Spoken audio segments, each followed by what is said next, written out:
es compartir un poquito más. Bueno, buenos días a todos, muchas gracias por asistir y venir a aguantarme por tercera vez a algunos de ustedes en la tercera charla que doy aquí en el encuentro. Bienvenidos. Como conozco las reglas del encuentro, que el bueno de Antonio ha tenido a bien recordarme, aquí no se pueden dar charlas de religión ni de política.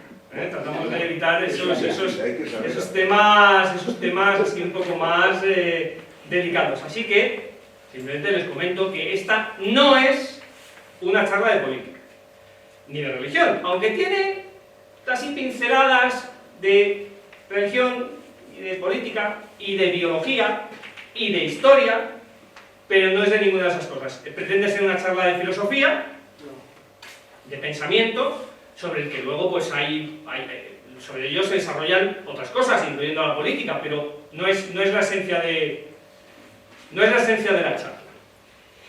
Y tras esta afirmación rotunda de que esta no es una charla de política, les pregunto, ¿no les parece que hay mucha tensión entre derecha e izquierda? ¿No les parece a ustedes que hay una tensión ciertamente excesiva entre las derechas y las izquierdas? Bueno, pues precisamente, al menos la primera mitad de esta conferencia es para afirmar con rotundidad que no existe la derecha y la izquierda. Que la sociedad occidental, lo que antes se llamaba la cristiandad en general, y la sociedad española en particular, no está dividida en derecha e izquierda. No hay una línea recta que vaya a extrema izquierda, centro izquierda, centro centrado donde está Ángel Gabilondo haciendo así, no sé si se acuerdan, centro derecha, extrema derecha. No existe. Y eso que luego dicen, no, es que los extremos se tocan. No es verdad. La división entre derecha e izquierda solamente ocupó un siglo y pico en la historia de la humanidad, en Occidente en concreto. Solo duró el siglo XIX y parte del XX, un pequeño trozo del XX, y desde hace un siglo, más o menos, no tiene ningún sentido hablar de izquierda y derecha, ni en España ni en Occidente en general. Pero, por desgracia, pues hay varios motivos importantes por los que se sigue hablando de esa manera. En parte por ignorancia, porque esto no es un tema que la gente estudie así habitualmente. En parte por pereza intelectual, porque ¿para qué voy a forzarme yo en pensar, en examinar la realidad si con lo que ya me han dado masticado, pues ya lo tengo hecho? Y en parte porque hay mucha gente a la que le interesa mucho dividirnos en dos bloques que estén continuamente enfrentados, siguiendo el famoso principio, recordarán ustedes, de divide y vencerás. Si nos tienen enfrentados y divididos, pues es más fácil manipularnos y llevarse el agua a su molino. Bueno, ¿se han preguntado ustedes alguna vez cómo comenzó? ¿De dónde sale esto de la izquierda y la derecha? ¿Cómo surgió? ¿Cómo ha surgido esta idea? ¿De dónde ha salido? Pues tenemos que acudir aquí a la biología, para empezar. Y voy a hacer una sencilla pregunta. ¿Cuántos zurdos hay en el grupo? Dos zurdos.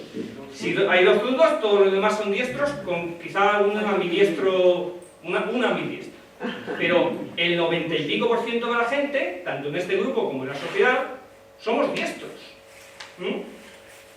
La mano derecha es la dominante. Bien, y esto se aplica para muchas cosas. Por ejemplo, en los combates antiguos, en Europa, cuando combatían con una lanza o una espada y un escudo, el escudo iba en la izquierda y la lanza o la espada en la derecha. Y cuando uno ataca así. Entonces lo normal, si quieres superar al enemigo, es atacarle te vas yendo hacia la derecha. Y en los combates de grandes formaciones, esas falanges griegas, esas legiones romanas, el lado de la derecha era el que atacaba. No, a ver, no siempre, esto es una norma más o menos general. El lado de la derecha era el que atacaba, Y el lado de la izquierda era el que defendía, el de la derecha portaba la espada o la lanza y el de la izquierda el escudo.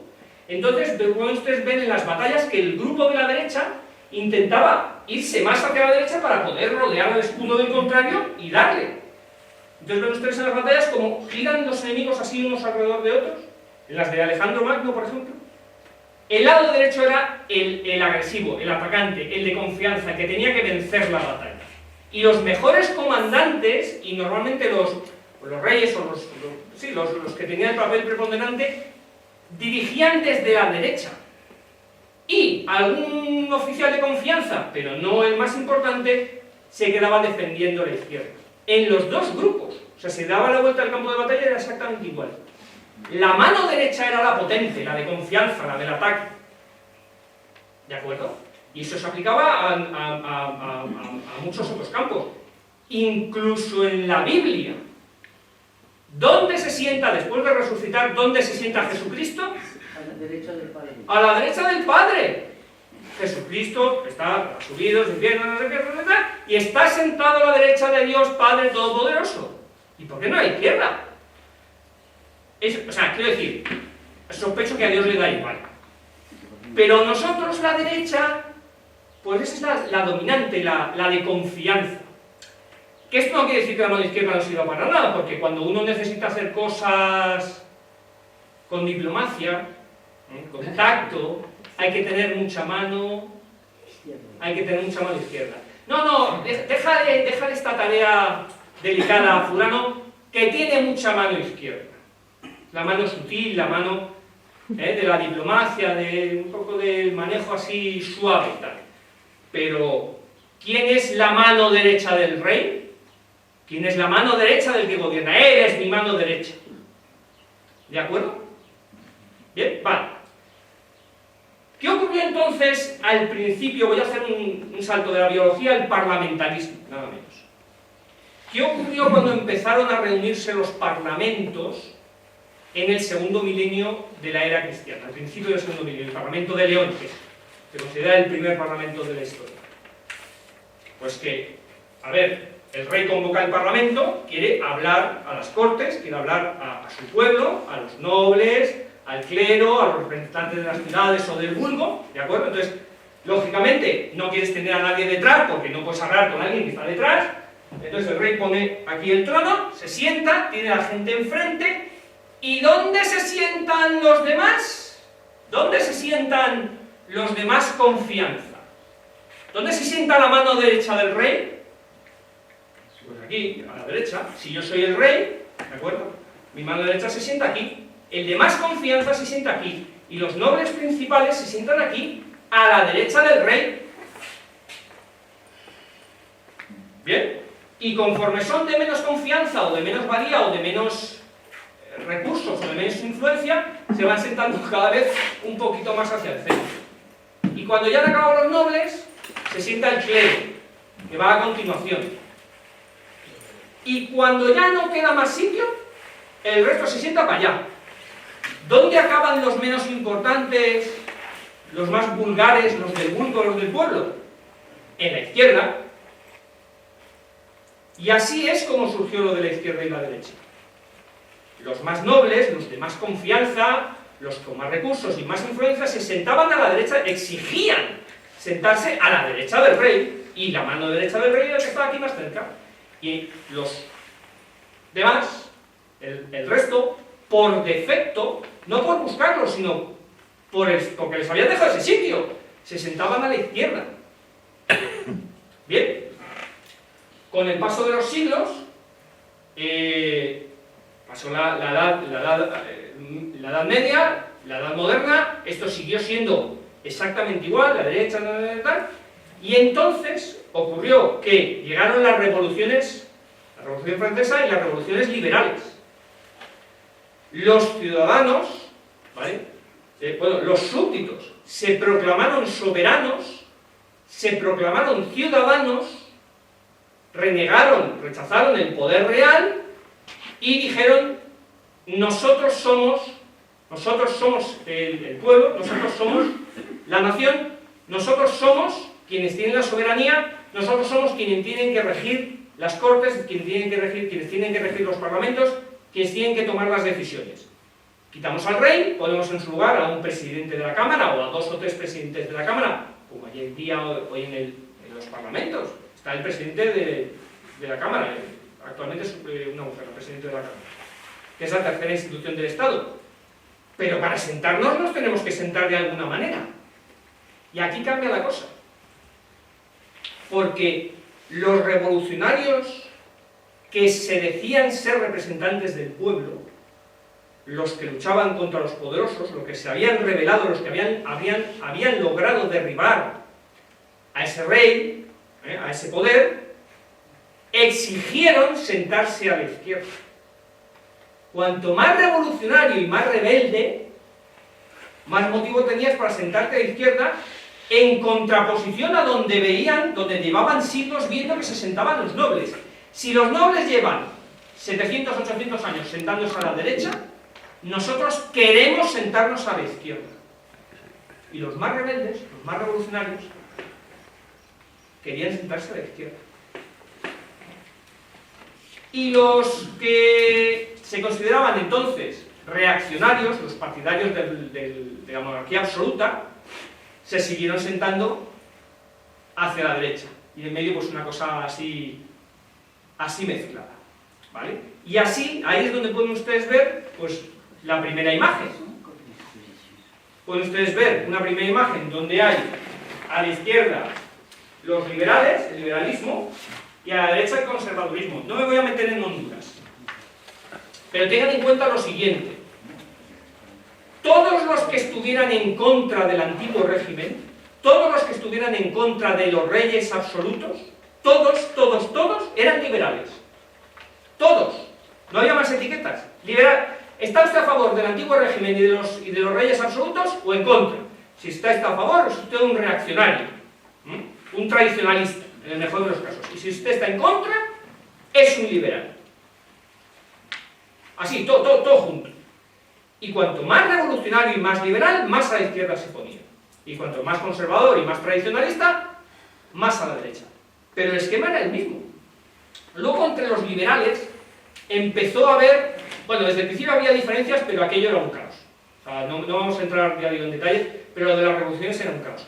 Y entre los mismos liberales, empezó a formarse, ya desde el principio, empezaron a formarse 2 grandes grupos, que eran muy móviles y unos cambiaban y los otros iban y venían y se mataban entre ellos, porque estaban muchísimo, los liberales al principio estaban muchísimo más entretenidos en competir por ver quién sustituía a los reyes, por ver quién tenía el poder, por ver quién manejaba los hilos, y matándose unos a otros, que en gobernar en sí mismo.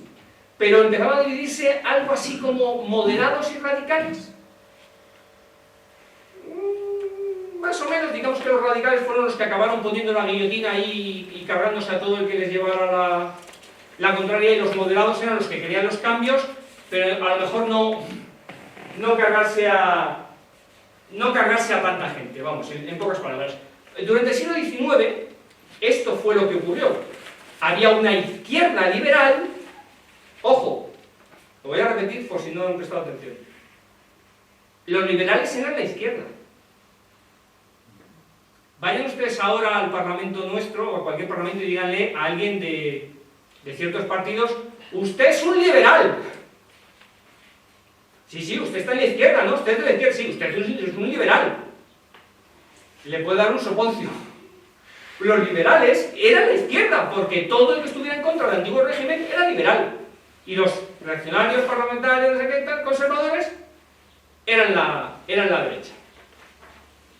¿Bien?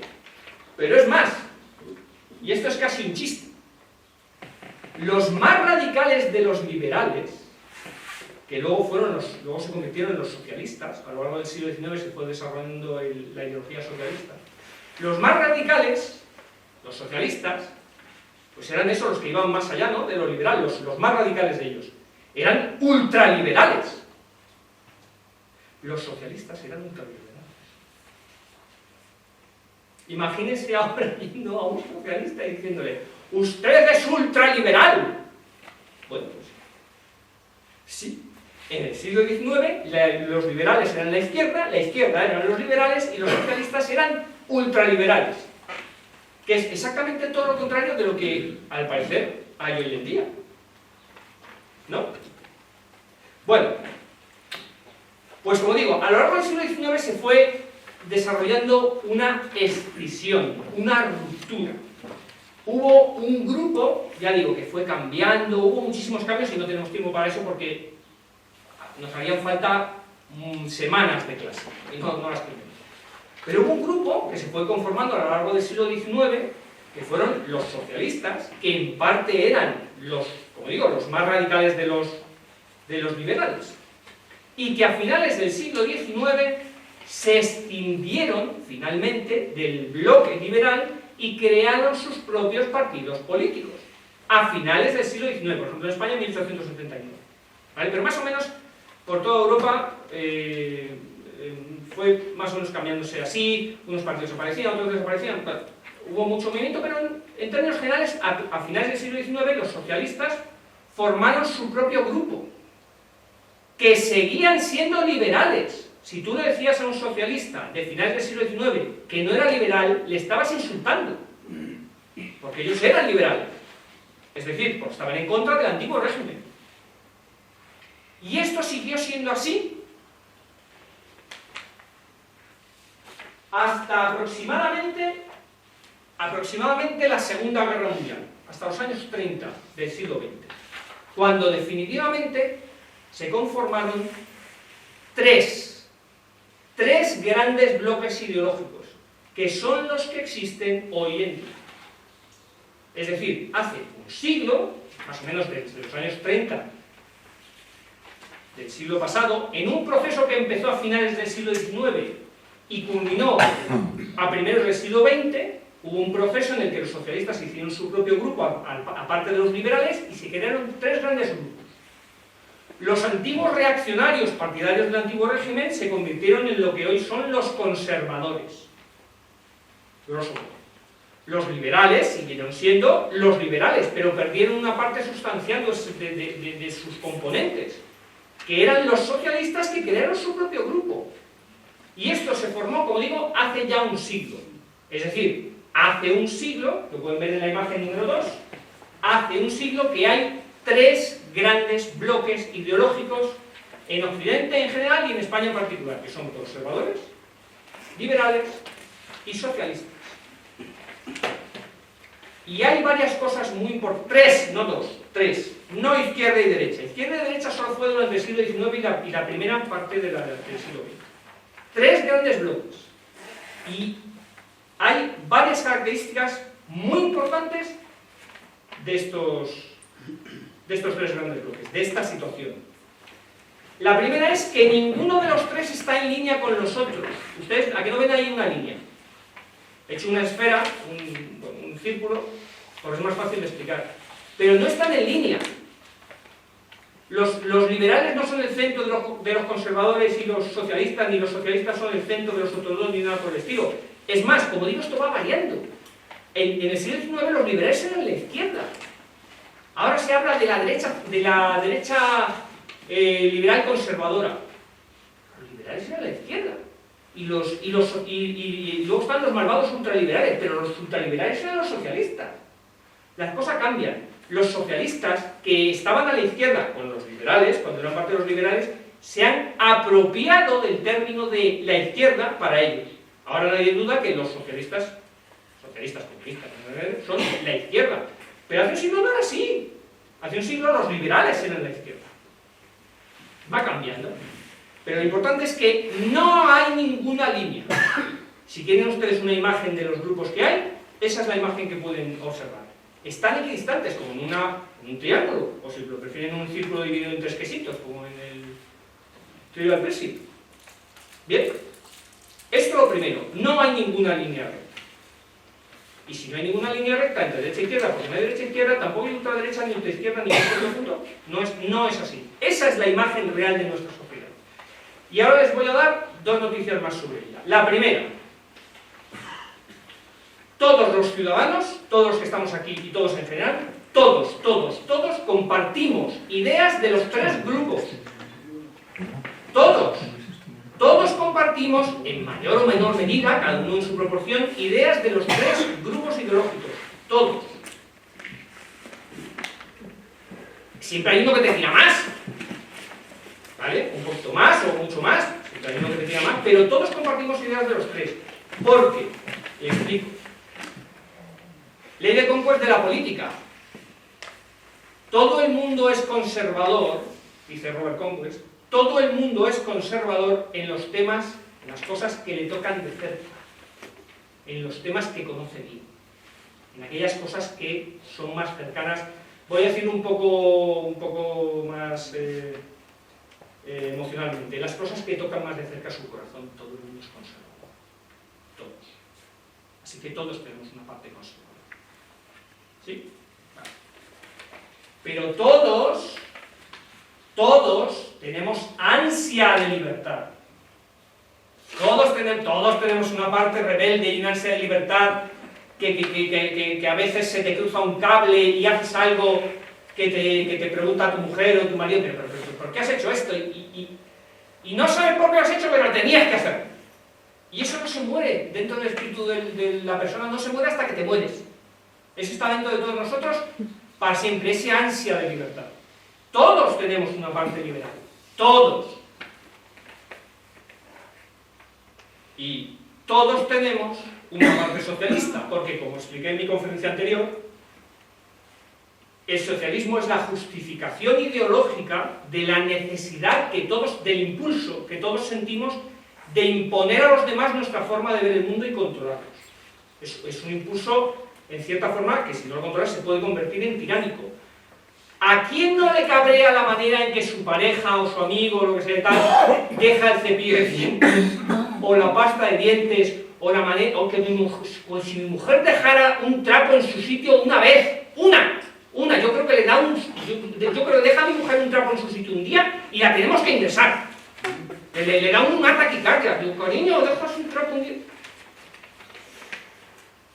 Pero ¿qué importancia tiene que yo quiera los trapos en su sitio y mi mujer los deja cada uno y yo tenga que ir por ahí recogiendo por la casa todo lo que deja? ¿Me explico? Y yo hago otras cosas que a ella le molestan porque ella tiene otra forma de hacer las cosas y de ver otras cosas que molestan de mí, y yo tendría que hacer las cosas bien. ¿Cómo? Como quiero. Ese impulso de controlar a los demás y que los demás vean las cosas como las vemos nosotros, también lo tenemos. En todos nosotros hay una parte conservadora, en todos nosotros hay una ansia de libertad, en todos nosotros hay un impulso de controlar a los demás. Todos compartimos ideas de los tres bloques. Y la buena noticia, por lo tanto, es que no estamos divididos en dos bloques ideológicos completamente antagónicos y condenados a enfrentarse. Eso lo utilizan ciertas personas para manipularnos y enfrentarnos y dividirnos. Estamos organizados, desorganizados, en tres bloques condenados a entendernos. Estamos condenados a entendernos porque todos compartimos ideas de los tres bloques. Y de hecho hay ideas muy buenas, ya lo comenté en la conferencia anterior, ideas muy buenas, ideas avanzadas, que combinan los tres. Y esa es la sociedad hacia la que, en mi opinión, debemos caminar. Una sociedad avanzada que combine ideas que, en cierta medida, negociando y cediendo todos, como en la convivencia, como en una convivencia en casa, todos cedamos una parte para que a todos, o sea, para que hagamos ideas que a todos nos convenzan en la medida, en cierta medida. Nunca vamos a estar contentos del todo porque siempre va a ser mejor mi idea que la de los demás. Siempre va a ser mejor mi forma de ver las cosas que la de todos ustedes. ¿Estarán de acuerdo? ¿No? Sí. Vamos a ver. ¿Qué mejor forma de hacer las cosas que la mía? Vamos, esto es que no tiene discusión. Bueno. Pero como todos pensamos lo mismo, pues toca convivir y toca. Vale, pues hasta aquí es la primera parte de la conferencia, y luego, si me da tiempo, les daré unas pinceladas sobre de qué manera podemos combatir en nuestra propia vida esa visión maniquea y falsa de que estamos divididos en dos bloques enemigos. No es verdad. No estamos divididos en dos bloques enemigos. Estamos, en realidad, la realidad es la que les acabo de demostrar, pero por ignorancia y por pereza, pues no se muestra en ninguna parte. O sea, a los poderosos les interesa mucho más decirnos que o eres de derechas o eres de izquierdas y que no hay reconciliación. Bueno, que las dos Españas y todo eso. Bueno. Pero es que además, y lamentando mucho, he de complicar la imagen, hay otro ámbito de la sociedad que es igual de importante que este que acabamos de hablar, de las tres bloques ideológicos, de conservadores, liberales y socialistas, igual de importante, y que está surgiendo bueno, primero que surgió también hace más o menos 200 y pico años, más o menos al mismo tiempo que esta exhibición que acabamos de ver tiene 200 y pico años. Pues la que les voy a contar ahora también, han surgido aproximadamente al mismo tiempo, pero esta es más soterrada, o sea se ha estudiado menos quizás. Y es la siguiente, pero para empezar a explicarlo me tengo que remontar a las tribus, a cuando vivíamos en tribus, o a las gentes que todavía viven en tribus en el mundo, en África, por ejemplo. Y es el amor a la patria, el amor a tu terruño, el amor a tu gente, el amor a tu cultura, el amor a tu sociedad. Una de las obligaciones, uno de los deberes fundamentales de una persona decente, digna, completa, es amar a la sociedad en la que vive. O sea, el que vive al margen de su sociedad y plantea problemas es mal visto por los demás y o sea, se le aprecia o se le ve como una persona problemática que, en fin, y de la que los demás recelan. La mayor parte de la gente, de forma natural, siente aprecio, obviamente por sus padres, por su familia, bueno, en todas las familias hay historias, pero ya saben ustedes, en general, por sus padres, por su familia, por su barrio, por su pueblo, por su cultura, por sus tradiciones, o sea, es lo normal. Pero ¿qué ocurría cuando éramos tribus, cuando éramos pequeños clanes, cuando la vida era más sencilla que estas sociedades complejas que hemos creado? Que en la misma medida en la que amabas a tu sociedad, odiabas a los enemigos de la misma. Odiar a los enemigos de tu patria es lo normal en las sociedades antiguas, o en las sociedades tribales, si lo prefieren. Odiar a los enemigos de tu patria es lo normal. Es decir, los griegos de Atenas odiaban, o sea, que los que decían amar a Atenas, odiaban a los enemigos de Atenas, y a nadie le parecía extraño. O sea, eso es lo normal. Los espartanos, los micénicos, eso es lo normal. Amas a tu patria, la defiendes, y como la defiendes de sus enemigos, odias a sus enemigos. Es más, es mucho más fácil, esto lo sabrán ustedes, es mucho más fácil que saber qué eres, mucho más fácil de saber qué eres, es saber qué no eres. Los grupos humanos suelen tener, los indígenas de todo el mundo suelen tener una palabra que les define como humanos. Y los que no son de la tribu, no son humanos. Técnicamente, no son humanos, son ajenos, son extranjeros, son bárbaros, son los de fuera, son los demás, y hay que vigilarlos, porque pueden ser peligrosos. Pueden no ser amigos. Puede haber otras tribus con las que nos llevemos bien, pero en general son ajenos. Como decían los... Mira, hay muchas teorías acerca de la bondad de los indígenas, la bondad natural del indígena. Ya, y cuando el indígena dice... la importancia de una tribu, eso es una creencia real de los indígenas, de muchos indígenas, no solamente de los Estados Unidos. La importancia de una tribu se mide en la fuerza de sus enemigos. La importancia de mi tribu O sea, la importancia de mi tribu no se mide en lo bien que cazamos, lo bien que montamos a caballo, lo bien que cuidamos a nuestros hijos, lo bien que, no sé, que construimos las casas, o que hacemos, o que viajamos. No sé, no. La fuerza de nuestros enemigos. La potencia, la fuerza de los que no son como nosotros. O sea, es una identificación del no ser. No somos ellos son los enemigos, nosotros somos los que nos oponemos a ellos, nuestro grupo.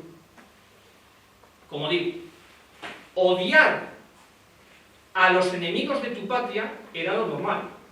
Y de hecho, cuando ustedes se sorprenden, o nosotros nos sorprendemos, por las matanzas que hay cuando los grupos humanos se enfrentan, es porque surge esto. Surge este sentimiento. Odiar a los enemigos de tu patria es lo normal.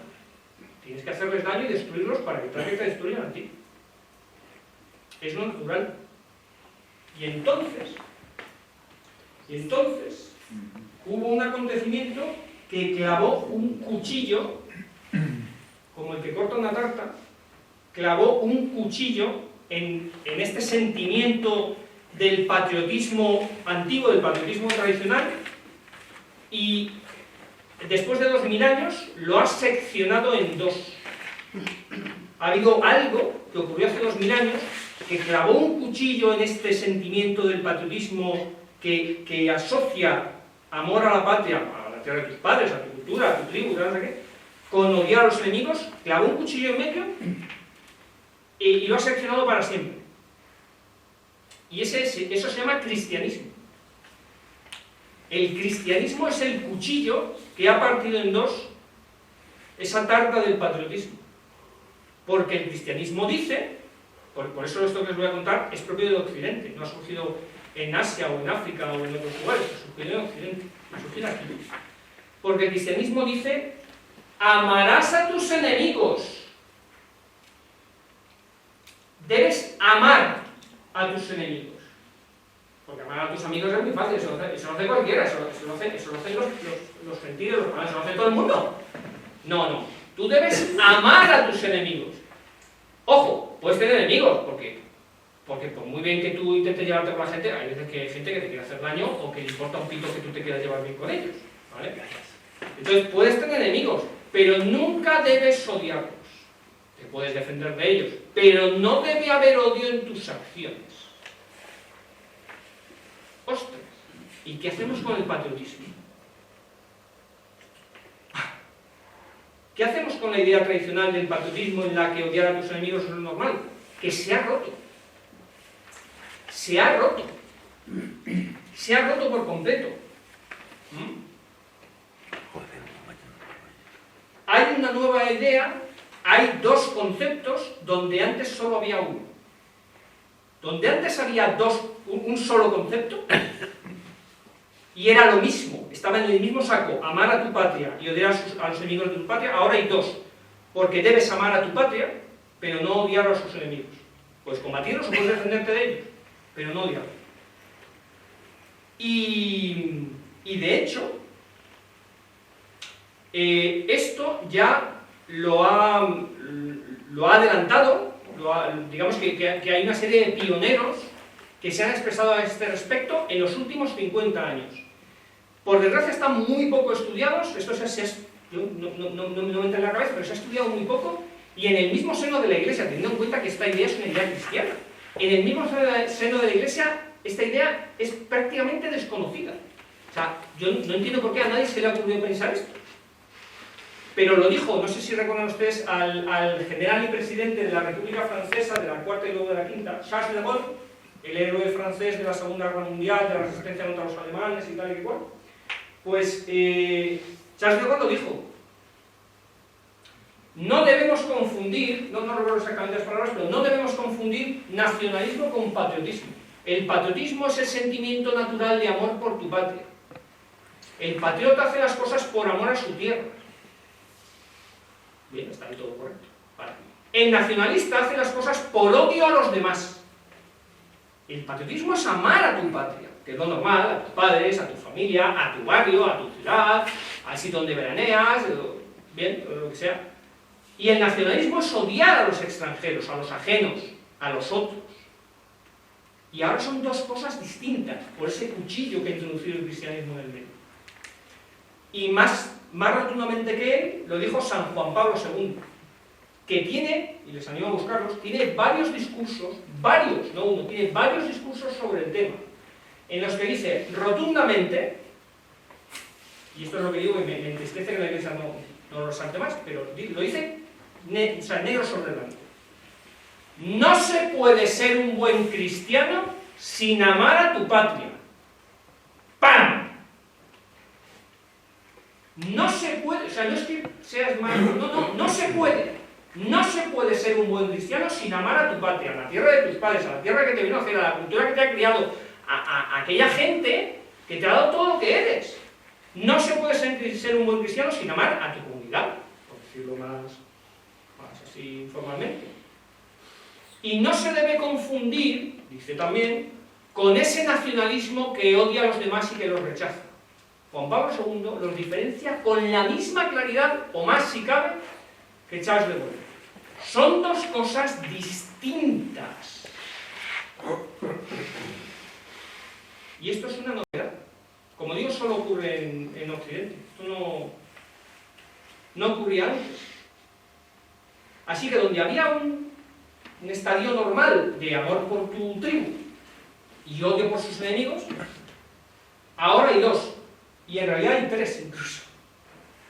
Hay tres. Para esto no tengo gráfico, lo siento. Pero es muy sencillo. Hay tres. Está el grupo de los que predominantemente hacen las cosas por amor a los suyos. Está el grupo de los que predominantemente hacen las cosas por odio a los otros.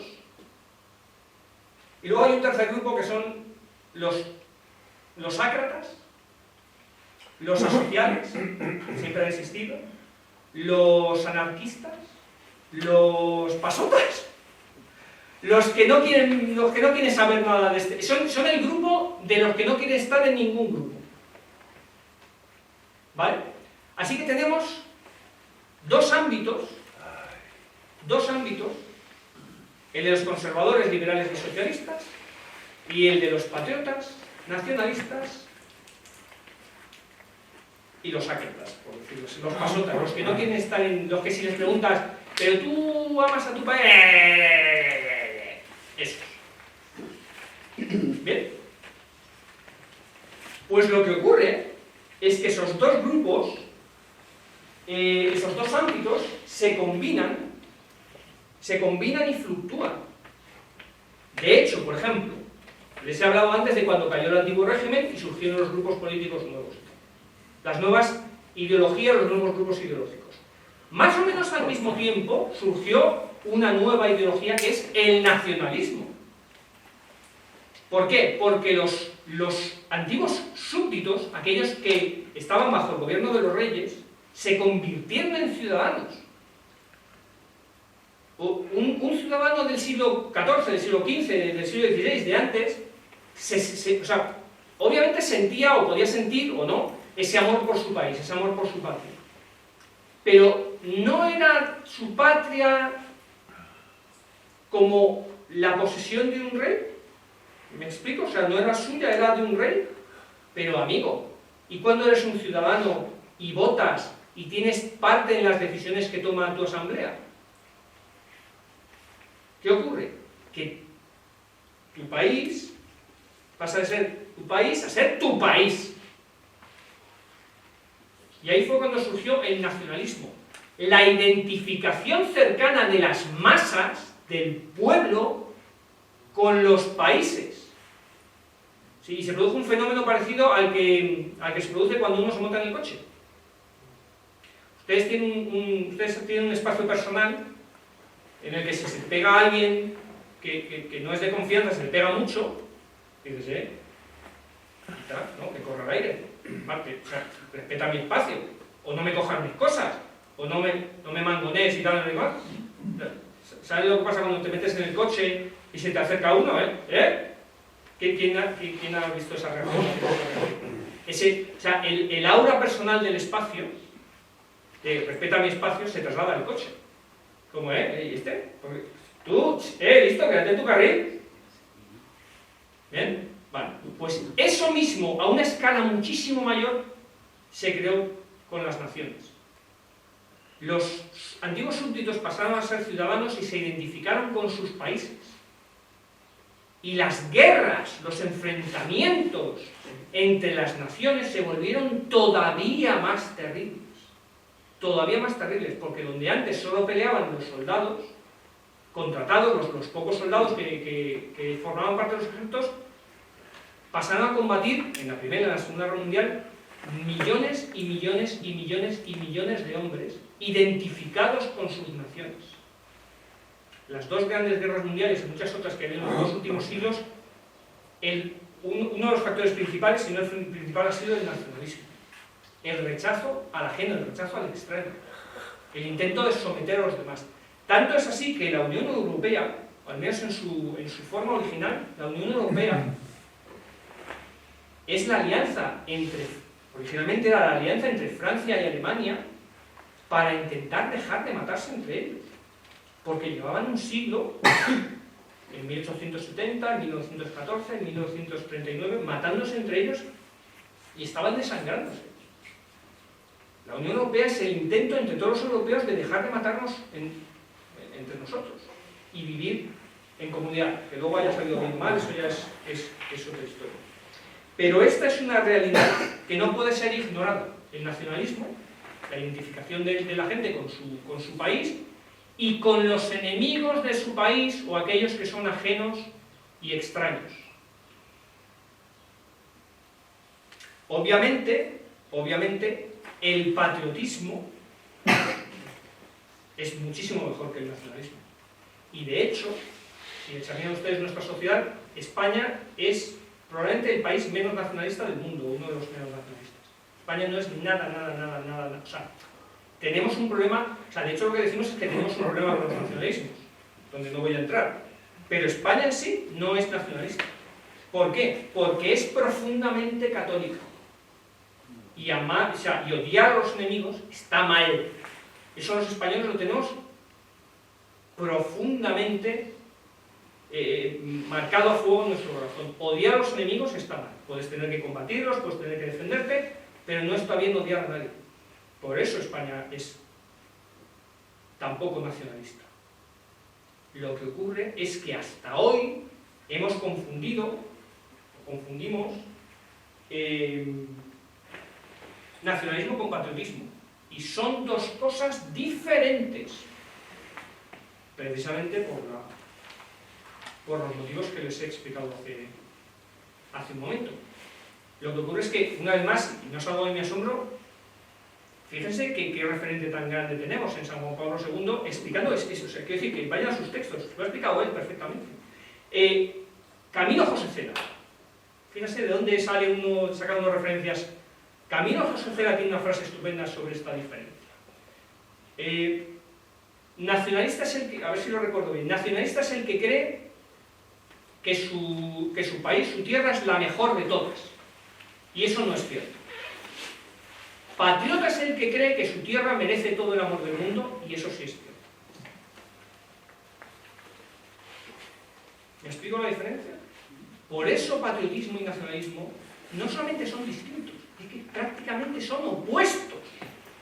Porque el patriotismo es el sentimiento natural de amor por tu tierra, por tu gente, no sé qué, y además no tiene límites. Uno puede amar, de niño naces en un barrio, luego en verano vas a un pueblo. Bueno, puedo poner mi propio ejemplo. Al cabo de unos años te vas a vivir a un país extraño, luego vuelves, luego te casas con alguien de otro país lejano. ¿Qué te impide amar a todos esos lugares y a todas esas culturas? El tiempo es lo único que te lo impide.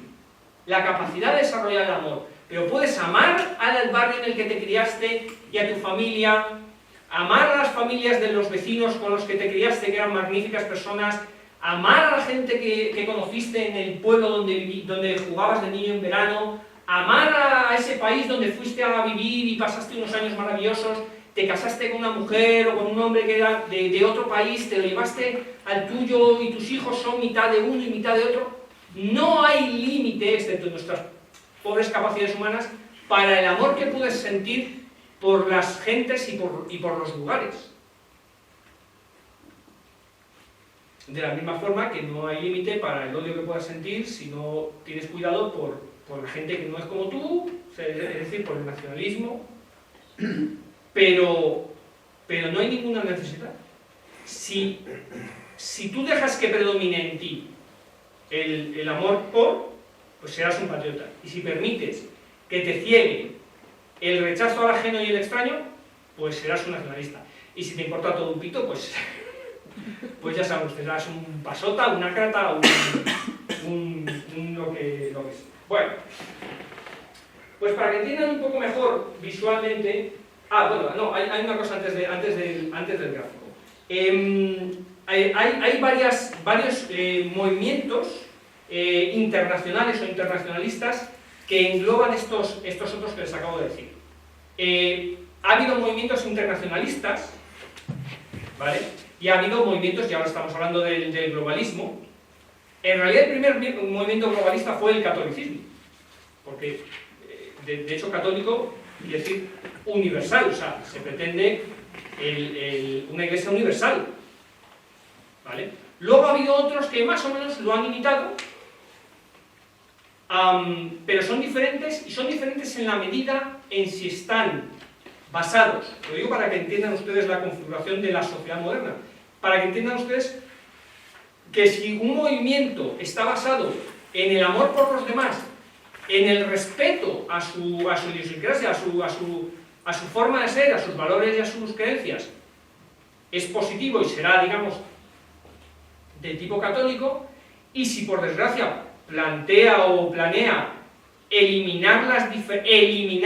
suprimir las diferencias, las peculiaridades de los países o de las culturas, entonces es de tipo globalista, y lo estoy usando de manera despectiva. O sea, si alguien quiere una unión de pueblos voluntaria y libre, en positivo.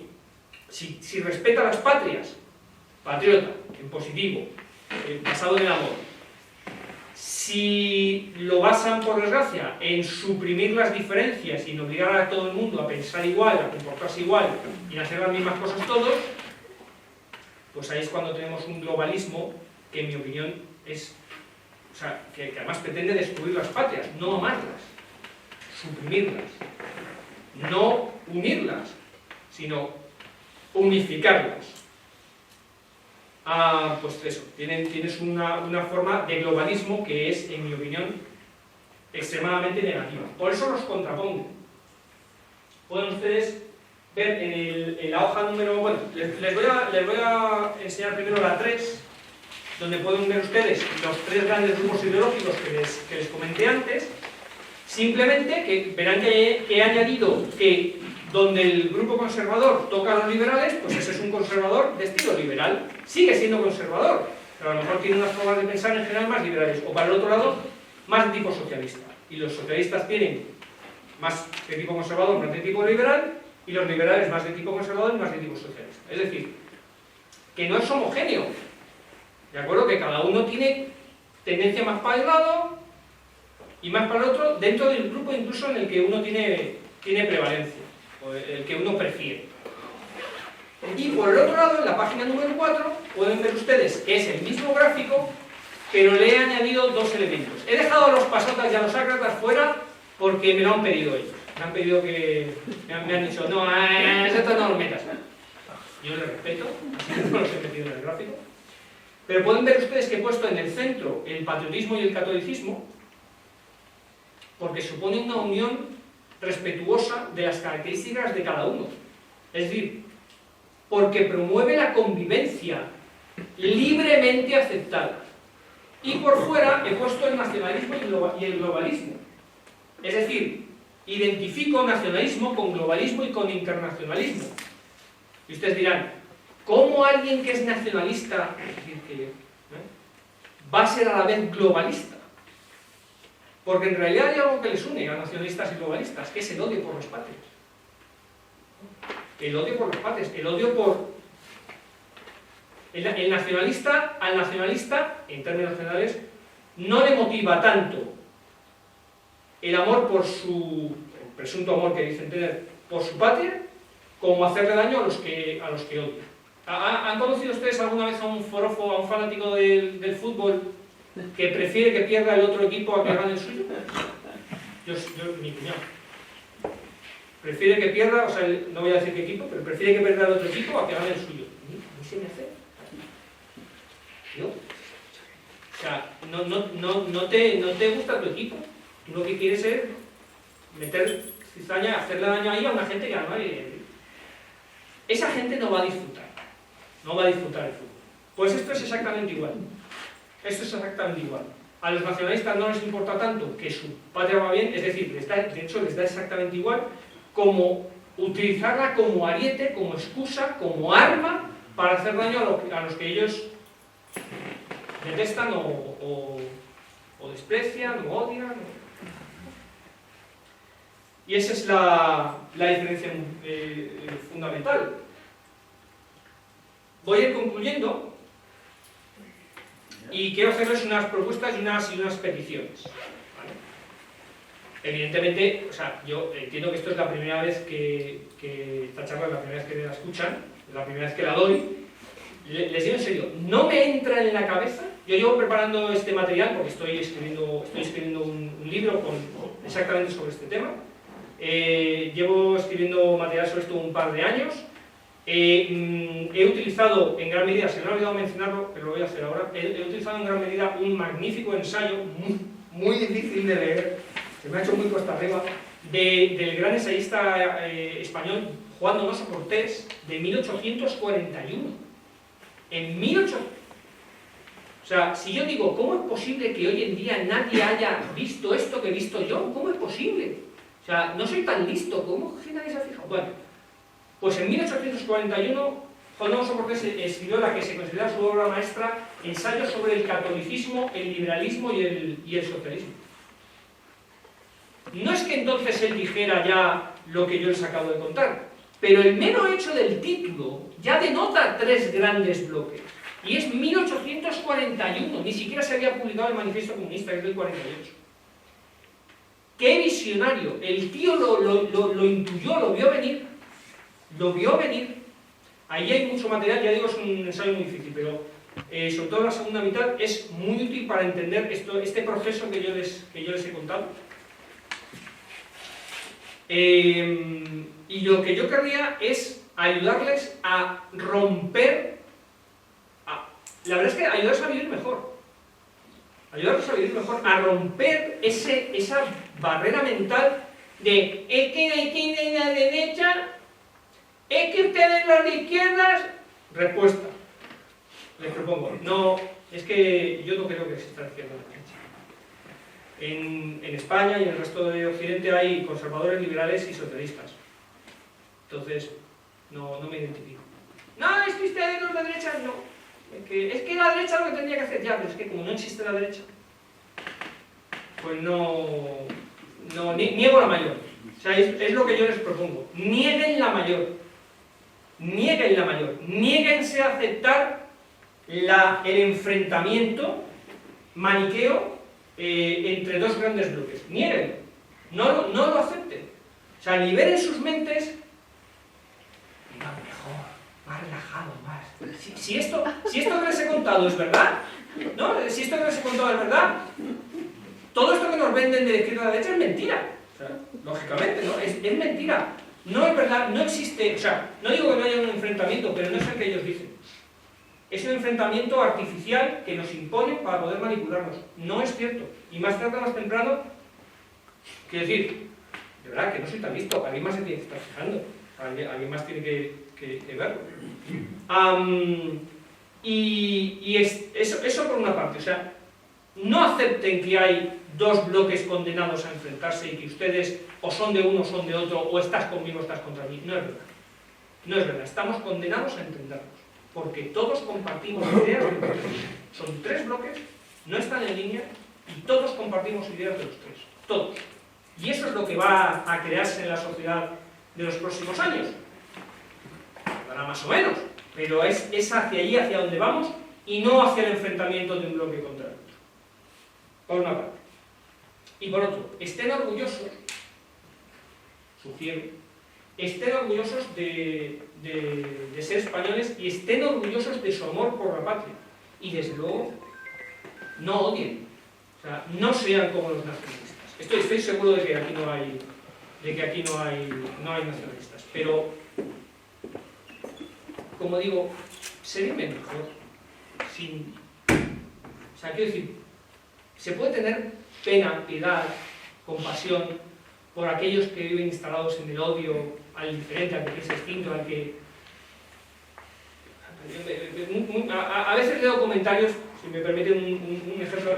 El otro día leía a un joven que decía: no, pues hemos estado un par de españoles en compartimos un piso, me parece que era en Italia, con unos italianos, no sé qué tal, y había un joven, y había un vasco. Entonces, inmediatamente fuimos a saludarle, porque éramos 2 o 3 españoles, fuimos a saludarle y él nos dijo que él no hablaba español, y que no quería saber nada, y que a él le hablábamos en inglés, y cuando le dije, bueno, pues ahí te quedas, que tenemos cita.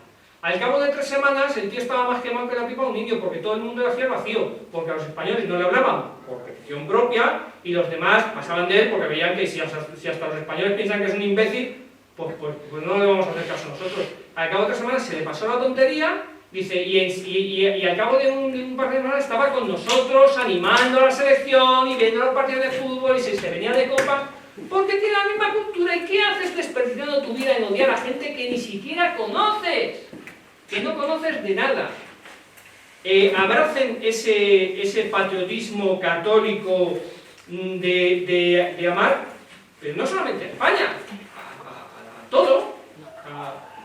Unas cosas te gustarán más y otras menos, y unas cosas conocerás más o conocerás menos, pero lo que hay que hacer es superar el nacionalismo y, como digo,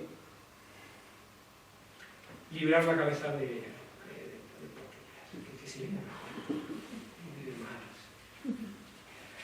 sin más, nada.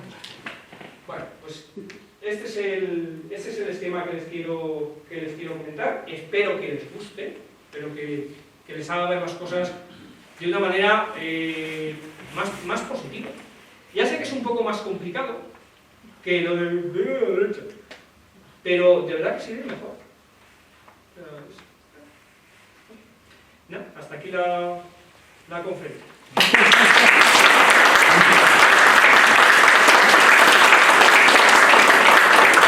Muy bien de tiempo, me voy a dar un premio. No, pero el que quiera decir